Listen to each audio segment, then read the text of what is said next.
Capitol. We turn now to our Reporters Roundtable on a special edition, if you will, to first-timers on our show, but also new to the area.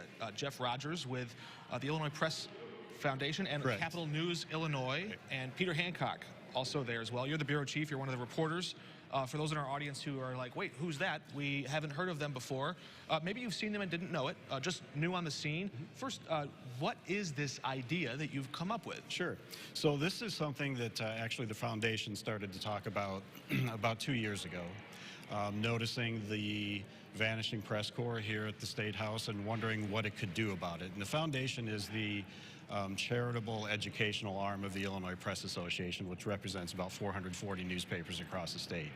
So over the past 2 years, there's been discussions about how to form this, how to fund it, how to get a news bureau in the Capitol that can provide state government coverage to all newspapers across the state. And then in October, I was hired at the foundation. I'd been a newspaper editor for the past 25 years. I came here to form that. We had a team that got here in January, and January 28th, we launched our news service and started to provide daily content for local newspapers. And now there are 3 full-time reporters, an intern, a bureau chief. Right. You said 25 years ago you became a newspaper editor. 25 years ago, there were a lot more reporters under this dome.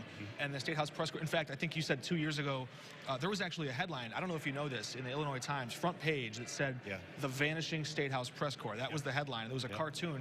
I keep it pinned at my desk, just as a reminder that that's been the history here, but now this is hopefully a resurgence.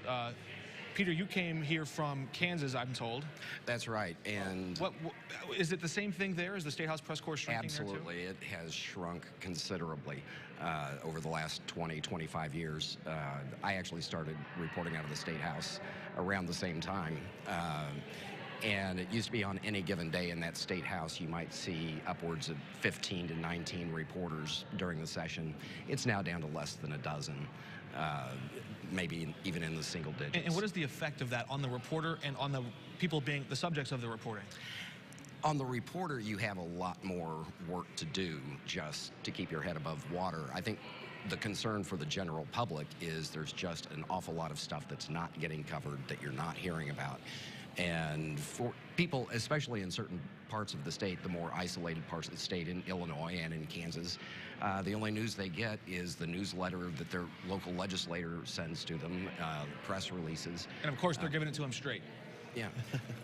So, you know, I mean, really a lack of access. And there have been studies, I think, that say, you know, as news media coverage of any unit of government goes down, bad things happen. Bad things happen. You can see the effect. Jeff, you mentioned that the Press Association has 400-some newspapers around the state that are members of that group. Right. How many of them are picking up these articles and putting them in their paper? Will people at home be reading stories that your group is putting together? Yeah, absolutely. We've actually, in the first month, been published in more than 250 newspapers, more than 250 of the 440.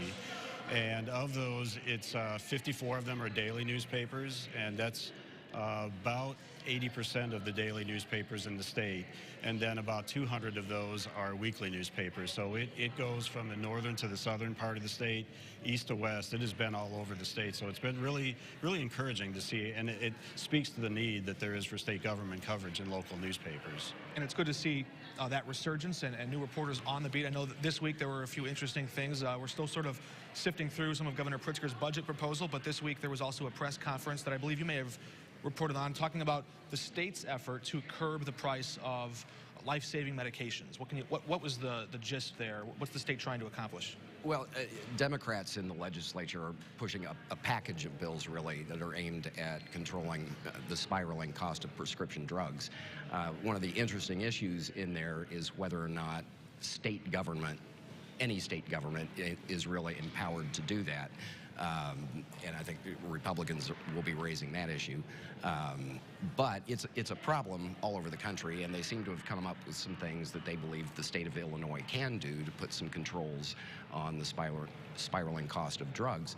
And the state has an interest in this. The state itself spends a lot of money through the Medicaid program, through state hospitals, the state employee insurance program, all of those things. The state is a major purchaser of drugs, so it has an interest in trying to hold down the growing cost. If the state does one of those things, like to import drugs from Canada, it may find itself crosswise with the federal government. So there could be a lot of things. We'll be looking out for more stories on that developing story. But Jeff and Peter, thank you both for joining us today, and good luck.